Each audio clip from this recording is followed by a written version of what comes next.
Og så ser jeg bagefter, hvad laver du? Hvad laver du? Ja, du kan jo selv nu.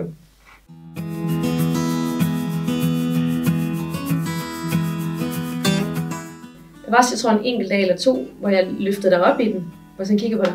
August, hvorfor gjorde jeg det? Ja, og så ser jeg bagefter, hvad laver du? Hvad laver du? Jamen det er bare vanens magt. Op med ham, ikke? Det skulle jeg lige. Ja, du kan jo selv nu.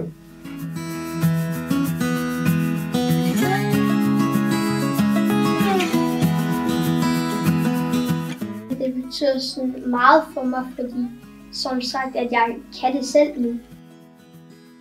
Det ved du godt, når man lige står midt i et eller andet, og så kalder han lige, jamen jeg kommer lige om lidt, og den sætning bruger man jo nok lidt meget. Jeg kommer lige om et øjeblik, ikke?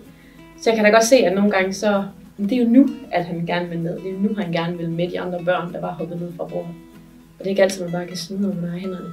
Så jeg synes da også, det er fedt. Og så synes jeg, at han selv kan, og synes jeg, det er fedt, at vi ikke skal løfte ham. Man sparer også tid, altså generelt ved, at han bare ligesom selv kan det.